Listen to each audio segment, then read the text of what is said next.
Life is all about taking chances, trying new things, having fun, making mistakes, and learning from it. A very good evening to all the guests and dignitaries present here. With a great joy, I feel privileged to extend my warm welcome to you all in today's webinar on Leading in Dynamic World. I, Ritika, your host for the day, welcome you all on the behalf of SEMS Lead family. Before I proceed, let me take a brief moment for the introduction of my organization. Femleads is an initiative of SEMS Welfare Foundation which narrates the tales of successful female entrepreneurs with regular workshops and newsletters on women empowerment. Women have not been considered at par with men with respect to opportunities available to them in starting their own businesses. They have provided knowledge of setting up and operating as an entrepreneur and are considered inferior since childhood. Femleads is a community of women with a motto of engage, involve, empower women with dreams so that they can be successful entrepreneurs. Femleads has conducted awareness program in digital and financial literacy, digital marketing, career development in various industries like tools and travels, retails, finance, appraisals, handicraft, food processing across states of Rajasthan, Haryana, Uttar Pradesh, and Uttarakhand, impacting the lives of over 1,000 women. The topic of today's webinar is Leading in Dynamic World by the guest Manoj Mata sir. The world is full of diamonds and gems, and we are having one of them here today to build this event. Manoj Mata sir is a keynote and a motivation speaker with over 14 years of experience. Sir transforms leaders and managers by upskilling them to lead and thrive in a volatile and uncertain environment of the 21st century. A lot of his solutions are inspired from Asian Stoic principle, which originated when the world was going through the similar dynamic environment. Sir is on a mission to transform 1 million professionals to make them VUCA ready by 2035. With this note, I would like to give my heartiest welcome to our guest speaker, Manoj Mata sir. Thank you so much, Ritika. And it's so glad to be among so many amazing people from around the world. And on that note, I want to start with a small story. So last week, this weekend, so there was a long weekend in India, and I went on a holiday with my family, like everyone would do, right? And when I went on a holiday, so the interesting thing what happened was I was told by a friend that it's going to be hot, and it was mountains.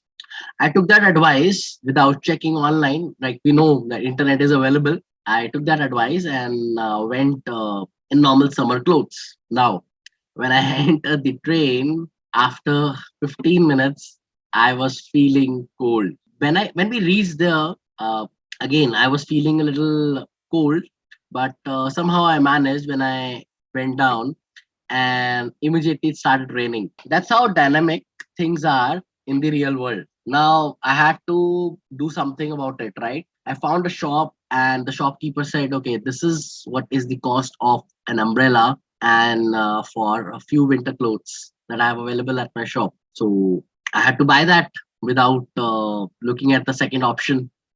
Since I was at the train station, I had no other options to explore, and I was not feeling. Although my wife was, smart enough that she carried some winter clothes for herself and for my son, and also my other family members, but I was too adamant about that. And eventually, yes, I had to admit that I went a little wrong. When I came back, I was very proud that okay, I managed to spend a holiday without getting ill, even though I mismanaged. But what happened?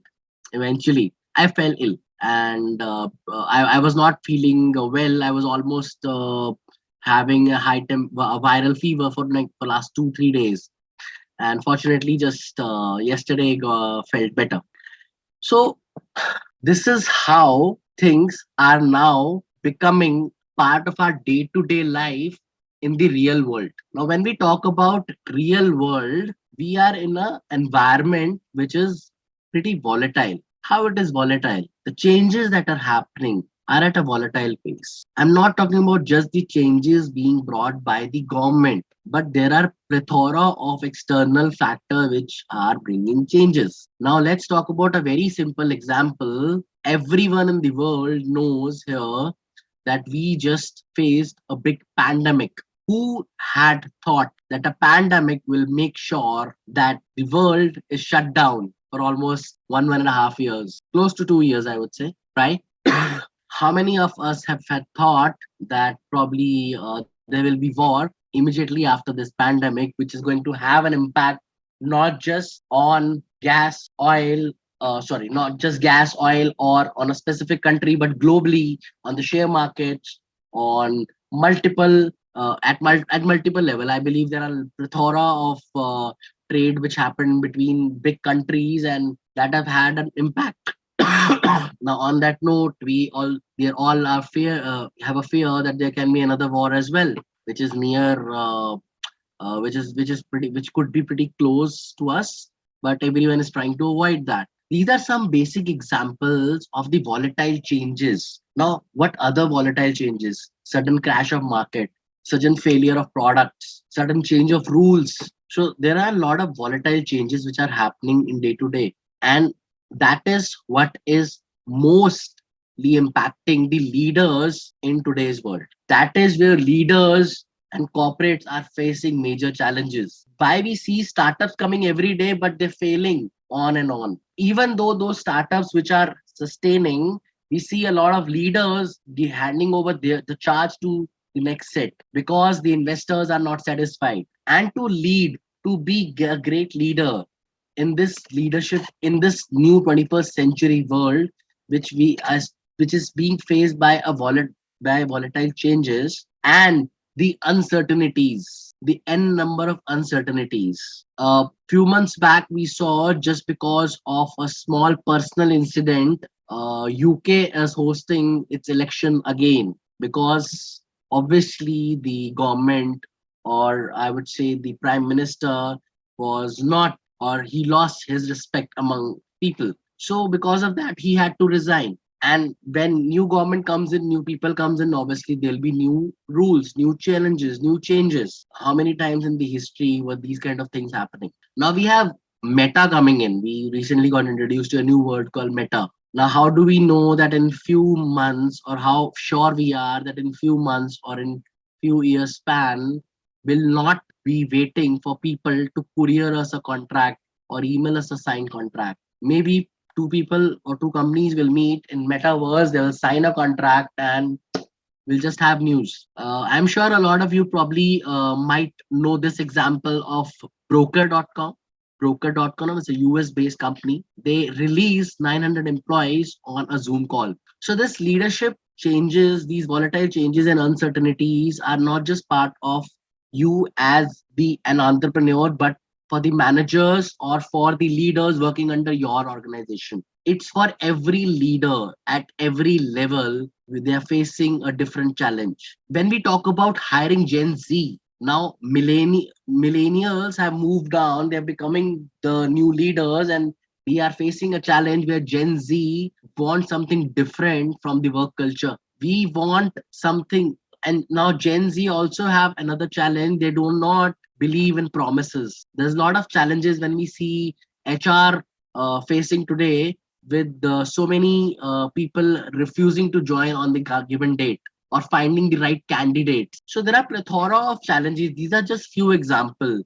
With 21st century moving forward, with technology rising, this is going to rise. Now, how my learnings or the learnings which I'm going to share is going to have an impact in this 21st century world. So a similar situation was there during 10 AD and 120, 10 BC and 120 AD. It was called the Hellenistic period. The Hellenistic period was a period when Rome and Greek were ruling the world, when some of the biggest powers as we know today didn't even existed. And the world was uncertain at that time. Although yes, I can compare a lot of things when I come to that period. So that period had a challenge that there were new plagues which were introduced quite often, which was one uncertain challenge. Today, Bill Gates, as he says, that future wars are going to be with viruses. We don't know what is there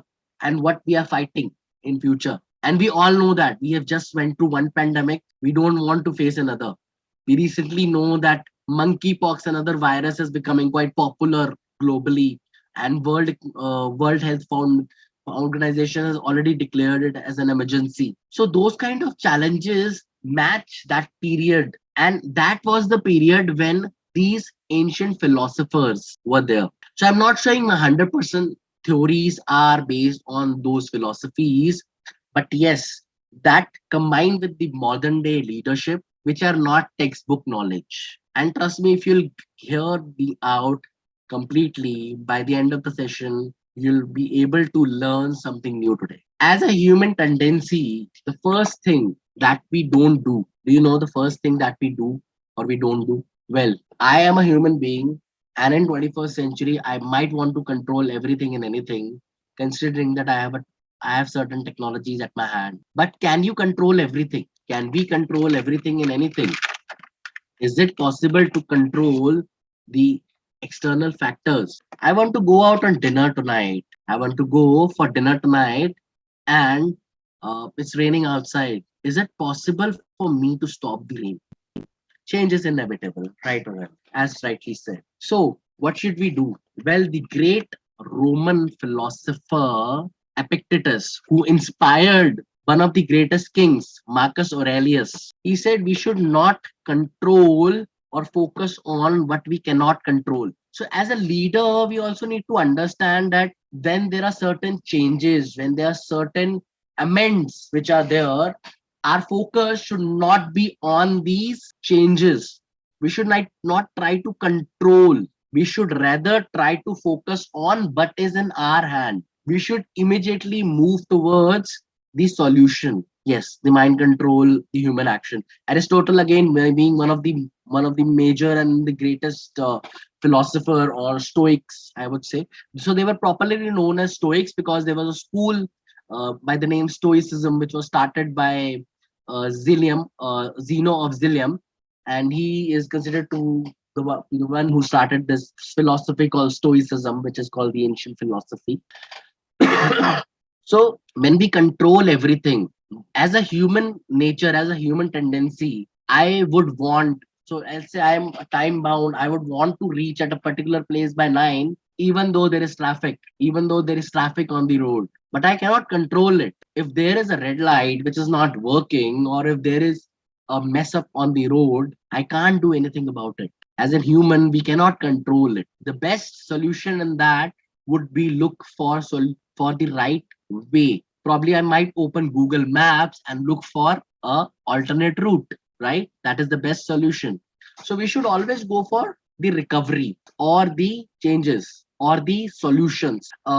Another example I want to add here is of Barack Obama. So Barack Obama, when he was trying to contest his second election, in between that, there were certain challenges which were thrown to him. Not really challenges, actually. The opposition had made certain claims about him not being a great leader, or there were certain cases which he should be, which was not ethical, or certain rules which were not ethical. So Barack Obama never answered those questions. In fact, he kept on working towards his goal, kept on attending the meetings, kept on putting his word forward among people, kept on doing what he do best. So in an interview, he was asked once, "Would you not like to give people an answer to, or actually your reasoning for everything that have been said or have been told about you?" He said, "No. If I'll focus on that, that is an external factor which is trying to compress me right now. If I'll focus on that, I lose what my target is. My target is to win election. So on a back end, I have told my team to do the solutions wherever possible, to solve them at their own level, while I go out there, meet people and tell them what I can do best. And he ended up winning the election second time. We all know that. So that's how the things have to be. That's what the leaders need to do.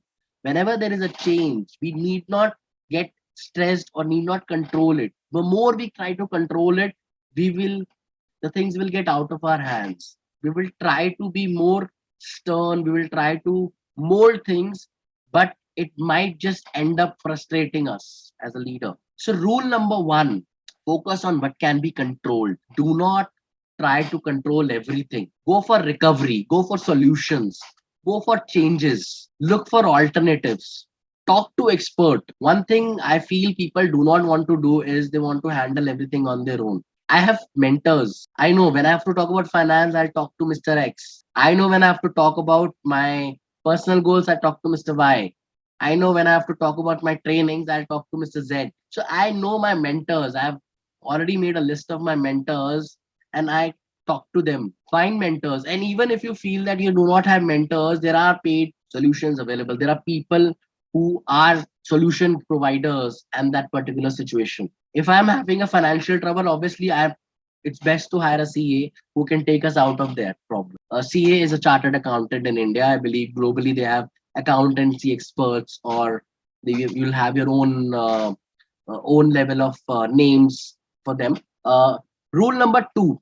So we have done with rule number one. What is rule number two of a leader? Rule number two: calm is contagious. Now you probably might laugh and say, calm is contagious. This person has just told us to not to, focus on what we cannot control, and he's saying calm is contagious. Okay, so in mid of a chaos, even in the war, the army advises us people that the calm is the chaos. So, and that especially from someone coming from someone who's in charge. So, in when I talk about people, when they so when they were whenever there is trouble, and when I talk about people, they normally tend to lose their wits and calm. Whenever there is a stressful situation, we tend to lose our wits, we tend to lose our calm. And in a difficult situation, it is the role of the leader to actually install peace. And I'm sure everyone agrees to that. But how calm is contagious here? Now, when we talk about leaders putting in calm, or leaders actually trying to calm down the situation, we normally what I have observed as well. This is personal observation as well. A lot of modern day leaders try to calm down the situation with force, but a real leader need to lead by example. You need to stand up, step in, do the task, and let everyone watch. A very interesting example I recall. I remember I was when I was in college, university days. I was hired an intern by a hotel group, and I was working there for I was training there in accounts department for a few weeks. And I remember when I walked into the lobby, so there was this another trainee who came from a hospitality college, and he said that okay, my task is not to clean the public area washrooms. I'm not the one to do it. The F&B director. So I was really impressed with this person. The F&B director at that point of time, his name was Mr. Rajesh Khatri.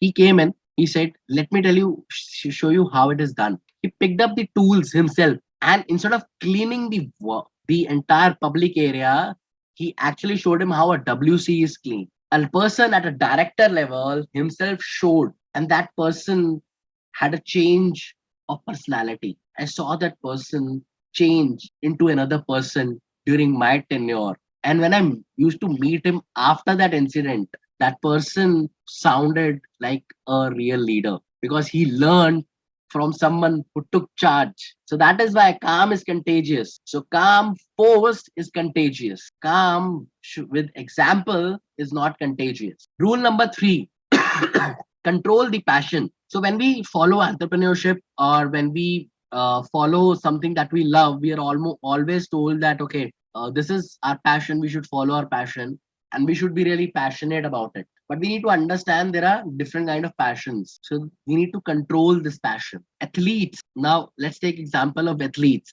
I'm not sure how many of you are fond of wrestlings or this private boxing or UFC. I'm sure a lot of you would have seen or observed, maybe seen advertisements. But normally, what they do is they try to invoke or provoke these guys or their opponents sometimes to actually make them more frustrated, angry, agitated, so that they take up a step or they end up taking up a step in the arena which might cause them the match. That's a planned move. That's very common among sports.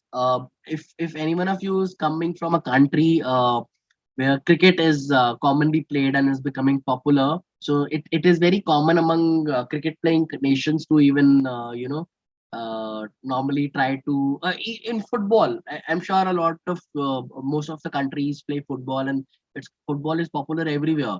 Even here, we see teams trying to, or the opponent player trying to, just put a little pressure on the other opponent, or trying to just try to create something messy out of it, so that the person gets angry or gets agitated, and the individual takes up a step which causes them the match. Now, provoking is something that the leaders need not need have to do. So, a very interesting example I came across, one monk, Indian monk. His name is Gaur Gopal Das. Few of you might have heard about him. So he told a story that he went to London, and he was traveling on the road and he saw a person talking on the phone. It's a very funny example. And he saw this person talking on the phone and he was very stressed out. And he thought that he'll just go and help him. But he read on his shirt, it said, "Do not disturb, do not disturb." And below that signage of "Do not disturb," it says, "Already disturbed." So, yes, it might sound a little funny, but that's how the thought process of a lot of people are today. We have to accept the reality in the 21st century, but we need to control the passion. We need to understand the strength is always to maintain or hold on to yourself. We need to focus on our strength. So, rule number three is to control your passion, and not the positive passion, but the negative passion, which is anger, agitation. The best decisions are made in when you are calm, when a leader is calm, when you become a great leader is when you take right decisions, and right decisions come when you think in a sound environment. Even though there is fire in the situation, not literal fire in the situation, take 2 minutes, drink a glass of water, relax, close your eyes. That's what I practice and I do. I close my eyes, think about the happy moments of my life, which help me calm down my passion, and it helps me get the best decisions out of myself. And I did that when I was leading a full sales team for India subcontinent. I did that multiple times during the pandemic. Also, I did that, and which was helpful for the entire organization as a whole. So you guys as a leader need to understand the rule number three, which is control your passion. Third, fourth, looking for teachable moments. We cannot win always. There'll be challenges, there'll be situations, there'll be places, there'll be moments when we end up probably losing or things will not go our way. But leaders don't take these things in a very negative manner. They try to take these things in a very positive manner. They try to make them into a teachable moment. Yes, for once we had a loss, but can we investigate what exactly happened? What were the most teachable or the most learnable things over there? What did we learn from that moment? What all could we understand from that moment, which actually can help us become more better growth leaders? I would say Marcus Aurelius. I remember him, his one incident over there. He when he was young,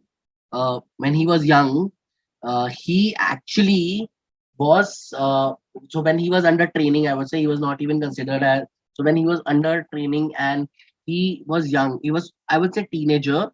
He saw a few pandemics, when not pandemic, I would say, through plagues, because that time there were plagues and bacteria was also as disastrous as a virus in today's modern world. Now we do not consider bacteria as a threat. So he observed how they were handled by his leaders, and He dissected them and figured out what kind of mistakes they made it. He wrote them in his meditations. And when plagues or different situations came into his life, he ensured he made a process out of it. He learned from the mistakes of his past leaders and his past predecessors to ensure that the situation was handled best. Imagine a person who's considered a great leader. He was leading at a time when he was had to face war at two different fronts. His wife was cheating on him. There was conspiracy to kill him continuously around him, and there was plague. So that was a situation when he kept his calm and he looked for teachable moments. Wherever he failed, he made changes. Wherever he failed, he ensured he figured out where all we went wrong, and he could find the solutions. On that note, I want to add my fifth lesson, which is leaders should have range. So when we talk about leaders should have range, if I'm an entrepreneur, I should have basic knowledge. So forget about me. Let's give a very interesting example I want to add here.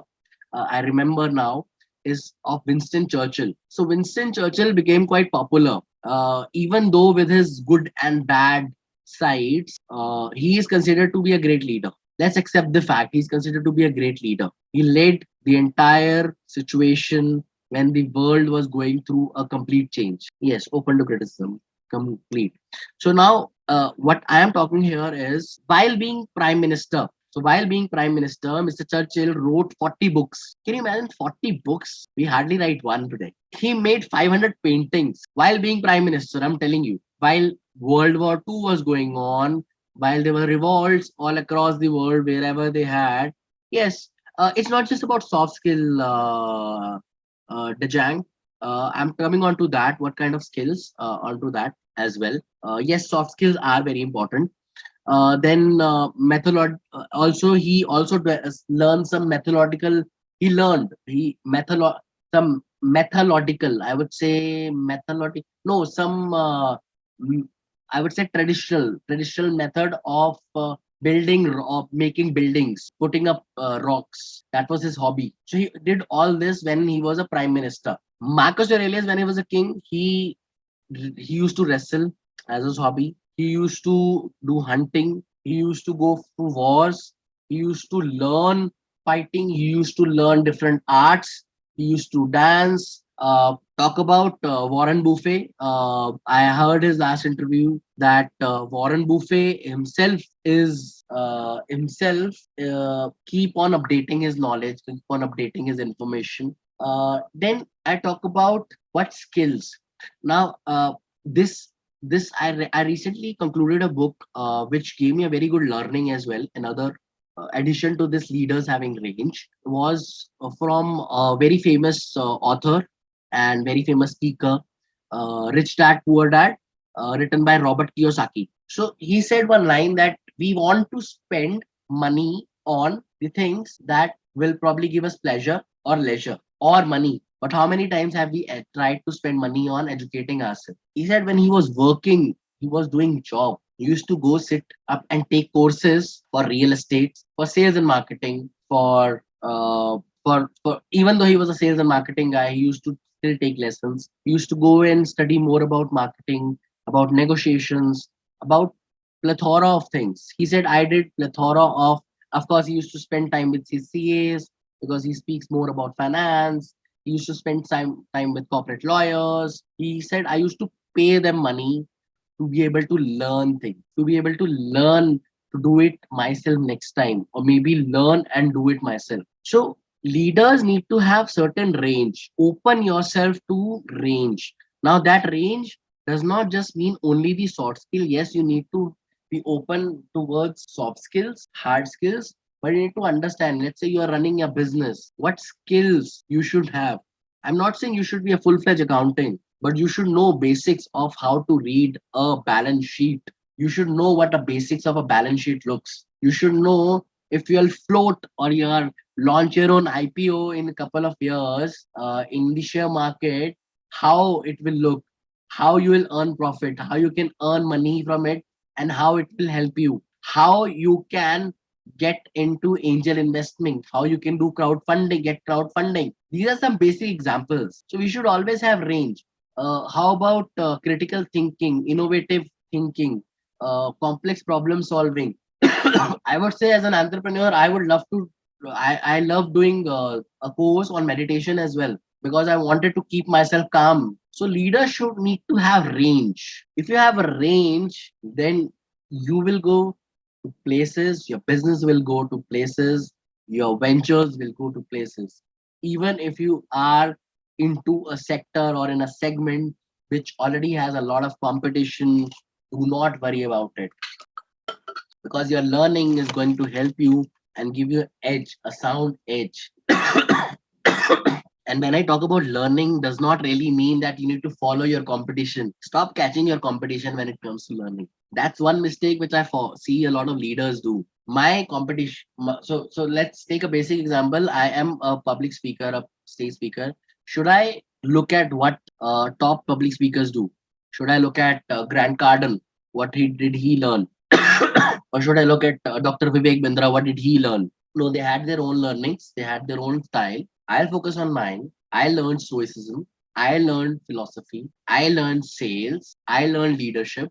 That's my part of it. I made my new unique learnings, which helped me. I learned networking as well. Probably I'm not sure how many of them learn networking, but I learned networking as well, which did help me get a lot of good I would say speaking stints. So I'm giving my personal example to make you understand that it's not just about getting or leading or opening to only the skills related to your industry. Probably if you'll go and just learn, let's say martial arts, you'll end up learning great focus. Why do you have to then go and learn a course of procrastination when you get a focus based course by doing something that you probably enjoy? This is a very small example. Everything that you learn in life gives you an edge, gives you something new. Now, my and next learning on coming on to that is accept changes and adapt to it. Accepting the change and adapting to it. It might sound a little similar to what we said in the beginning, that where I told you that okay, we need not control changes. Yes, we understand we need to focus on what we cannot control. We need to focus on those things. But can we adapt ourselves to those changes? That is more important. So first we need to have an acceptance for change. I'm sorry for my bad throat. I just came out of fever.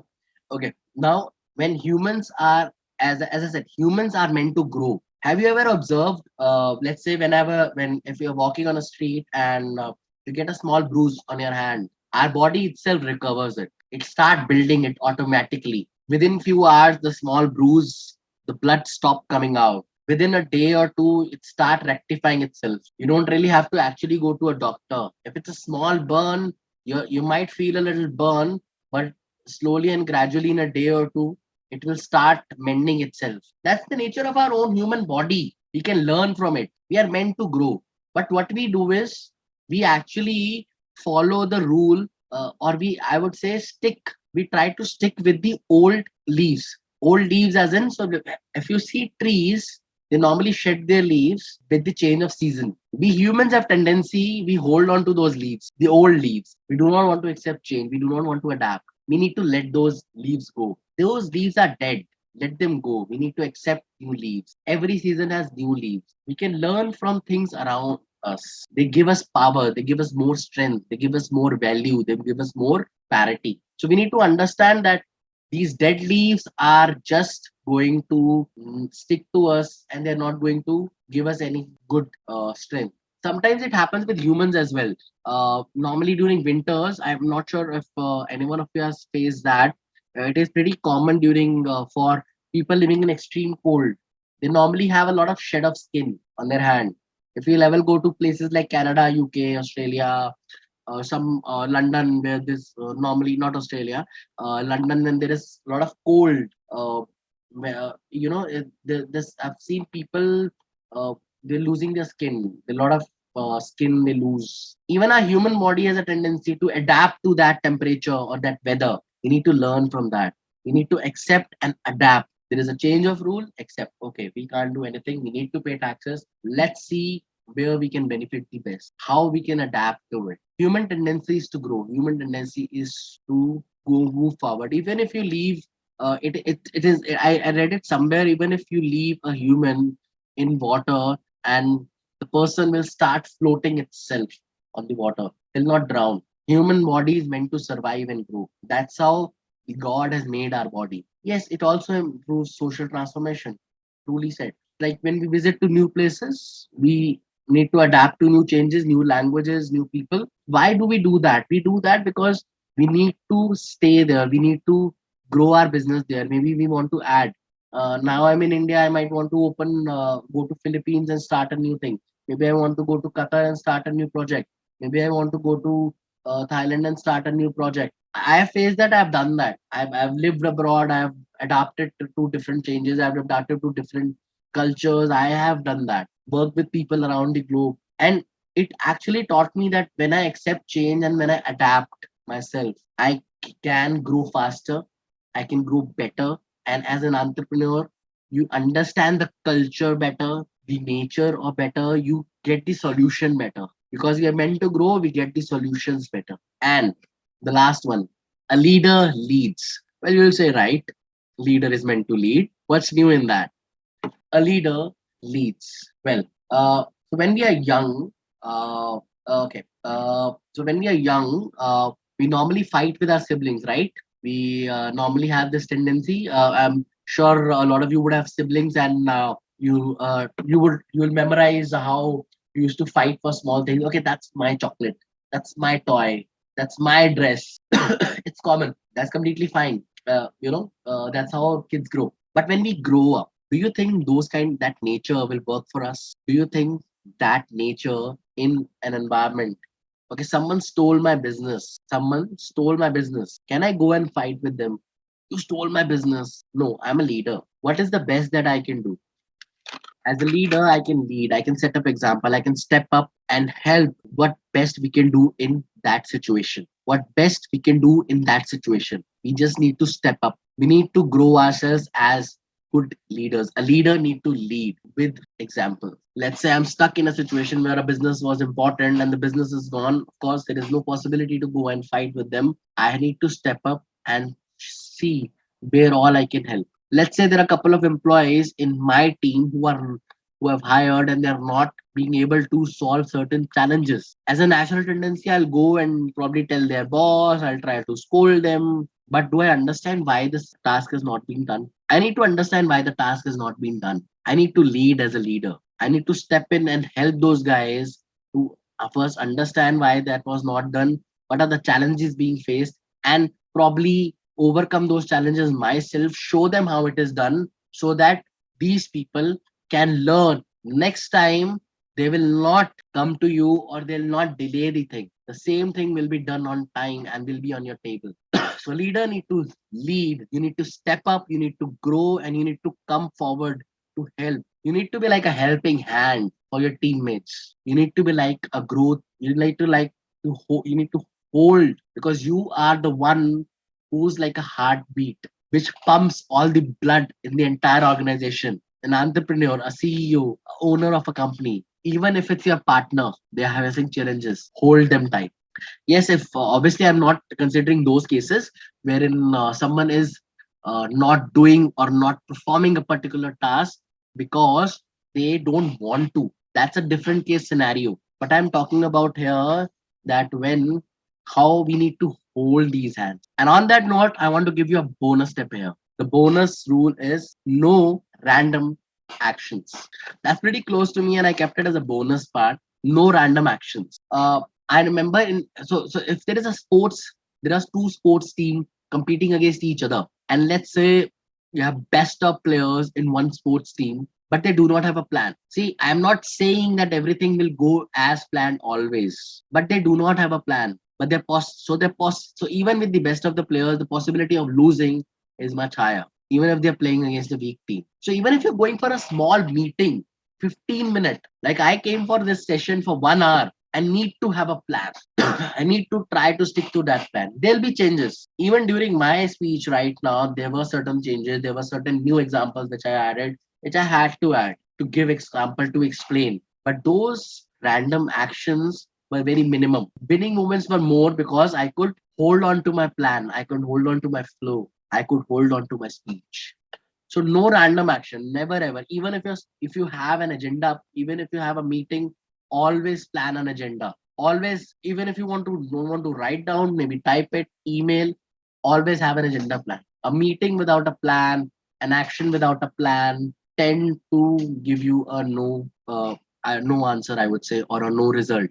Uh, I want to here again add a personal example, which is again a part of my random addition to it, because I see recently recalled this happened with me. So a cousin of mine said that I want to help you get certain speech projects, and he said I want you to come with me. So he said, "What is the?" So I asked him, "What is the agenda?" He said, "We are going to National Skill Development Corporation in India office. They help with skill development agencies, and let's go there. And after that, I will take you some places." So I thought the agenda was set. So we went to the first project which he told me. We had a meeting, which of course I had already, which I knew about what they exactly do, but still, considering that he was my cousin and he convinced me, and he was quite adamant. So I agree. He said, "I'll take you to another meeting," which was not fixed. He took me to another meeting in a university. We went there looking for the office, looking for people, could not find. He said, "Okay, leave it." Third place. I said, "Are you sure your meeting is fixed?" He said, "Yes, the meeting is fixed." He took me to the third place. We could not find that person. He said, "I'm busy in a meeting." We had lunch and we came back home. The entire day was wasted. So this is a very small personal example. It did not had a great impact, but in long run, as an entrepreneur, you probably need to understand that these kind of things will have greater impact. So do not take a random action. Even if you need to plan in a short time, 5 minutes meeting, okay, last minute meeting, 5 minutes agenda, take 2 minutes, 3 minutes, maybe write down. What do you want to discuss? What does that person do? What do I do? What do you think that that person can help me with? Or what I can help them with, especially when it's your sales meeting. So, on that note, I would like to repeat that focus on what you can control. Calm is contagious. Control the passion. Look for teachable moments. Have a range. Accept change and adapt. A leader always leads and never ever go for a random action. Thank you so much. Ritika, over to you, please. Yeah, sir. Thank you so much. And I request participant, if you have any question, you can type on the chat box. Really, the best attitude, I would say, considering that, how situations are pretty dynamic, we need to have a little more dynamic attitude towards every situation, because there will be certain things which will come off random. Let's say in a particular area where you have a factory, and you eventually see that that has become a containment, or I would say that a high containment zone, and the space place needs to be controlled or need to be closed down for a couple of days. So you need to plan what exactly were the projects. Can you delay the dates? Can you request for certain delay dates? So those kind of attitudes to take certain decisions. Uh, uh, Again, I want to add here one example of Marcus Aurelius here. Marcus Aurelius was not really concerned because he was fighting two wars at a particular time, and he knew that that plagues were very common at that time, and as soon as the first plague patient came into his country, he hired the best medical profession, best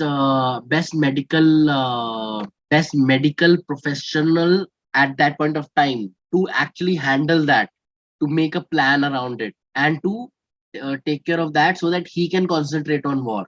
He gave him full leverage. So best attitude is to delegate and to be ready for anything and everything. Be adaptive. Change your decisions at a very quick pace. No, there is one. There was one from Aurelio that world leaders today are so aggressive. Progressive. Yes, I understand, but world leaders are quite aggressive. But you need to understand that aggressiveness is not going to lead you. You need to be very calm. You need to show them, set an example. If you see some of the best winners, why Bill Gates? Why we when we talk about the riches or the winners, why we still talk about Warren Buffett, Bill Gates, Jeff Bezos? Why don't we talk about the new age leaders? We don't talk about them because of the very particular reason they are not very aggressive. They understand Even if you see people like Satya Nadal, who's leading Microsoft, or Sundar Pichai, they're very calm. Even if they have a very calm, aggressive attitude. Aggressive with a calm attitude. Think how aggressive in terms of your overall project should be there, but aggressive as a human individual leader, you should not be aggressive as an overall personality. Aggressive towards approach towards your business should be there. What should you suggest that must be done to cultivate the right attitude a leader needs? Okay. There's no nothing. So okay. So leadership can be learned. There are no specific activities. Although yes, I do particular courses with corporates as well. I'm not sure if you're part of any corporate. I'm not sure. This is Brindet. Okay, so I've done a lot at national and international level. I've done workshops for that. We do teach some activities. There's level 1 for manager, level 2 for senior leaders. But yes, leadership can be built. Right, attitude can be built. But yes, it has to be an acceptance from the people as well. There's no specific activities which can be told in a nutshell. There is a whole process to it. So you can contact SEMS organization in case you keen to connect with me. There If is you one have, question from Morales: should a leader be feared or loved? I think there should not be a fear when it comes to leader, but I think it's not just about love.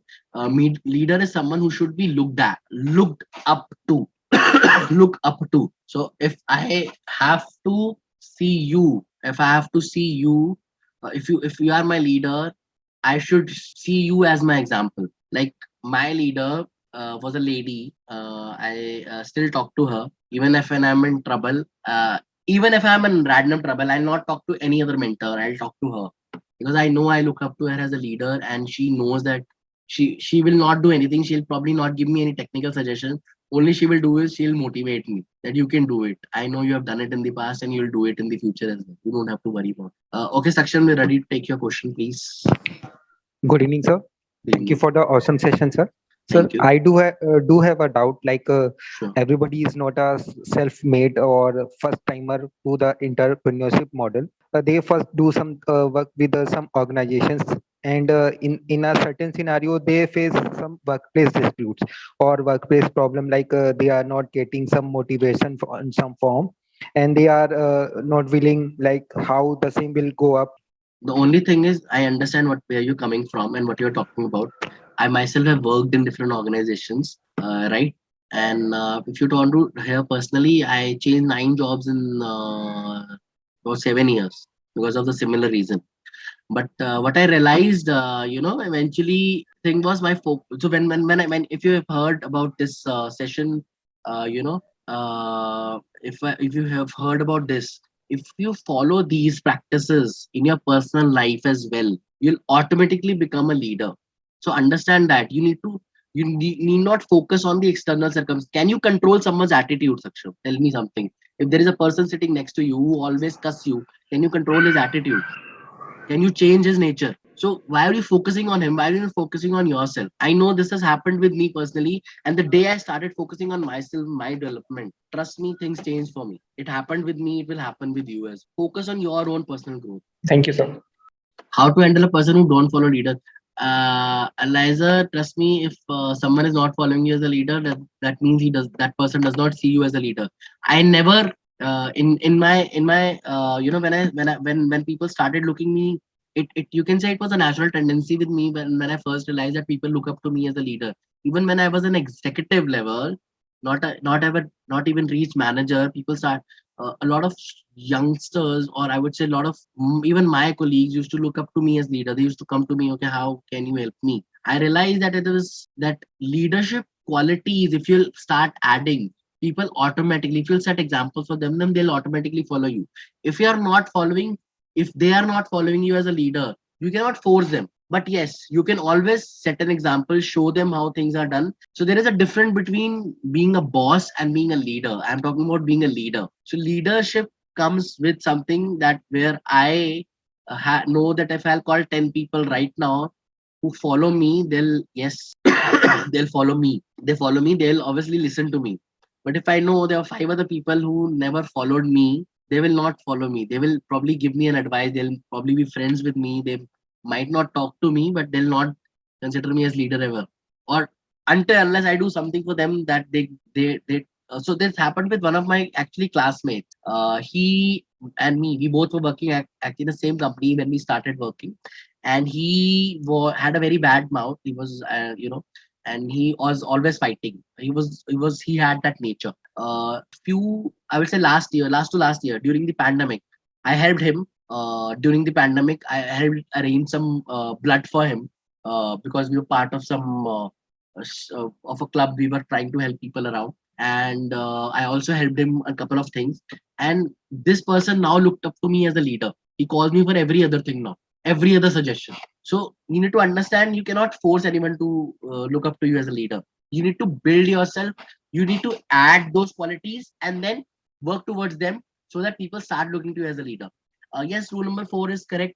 Teachable moments. Look for teachable moments. Even if you have messed up, there is mess up. Saksham, it goes for you as well. Whenever you have messed up, write down the situation. Learn. What did you learn? You learn one rule today. I learned that I'll not talk about personal topics, or not complain about XYZ things to about my office to this person. Noted. Or in fact, I'll not even talk about office to anyone else. I'll only talk to it with my family. Simple. Keep that rule with you. How will you define empathetic and charismatic leader, sir? Or really, I would say today's world do not require a more charismatic leader. Yes, we need more empathetic leader. If you are a leader, you automatically become charismatic. Trust me. If you are a leader, you automatically become charismatic. People look up to you. They automatically look up to you. You yourself would want to dress up. You would want, when people come up to you and ask you questions. Okay, please, can you tell me about that? See, you guys are asking question. Do I look charismatic to you? It automatically comes from within. That charisma comes from within. Empathy, yes, you need to be empathic in journal also. I would say be empathetic to everyone. Even it's part of my speech today when I said that, when I told what leader needs to lead, a leader leads. So when I say a leader leads, they actually need to be able to, show them, help people, hold their hands. So, sir, your real life examples were really, really helpful in the whole overall webinar. Thank you so much, sir, Thank you for so much. making our doubt clear. The webinar was really very amazing. I would like to propose heartiest vote of thanks to you, sir, for gracing today's webinar. Your presence and wise word helps to magnify our cause in best possible ways. I hope all the participants learn a lot with this webinar. I would really like to thank you, sir, for giving valuable time, and I'm delighted to be the part of today's webinar. A good event never ends in the world. They take only a pause and keep us awaiting for the next. All good things eventually end. I consider everyone as fortunate that they become a part of this webinar, which was full of knowledge, which makes difficult to say goodbye. Thank you so much for cooperating. Again, thank you all for attending today's webinar. And if you have any additional question, you can contact us by email or telephone. We are happy to provide additional support to you. Better is not good enough. The best is yet to come. I, Ritika, your host for the day, signing off on a cheerful note. Have a wonderful day. Thank you so much.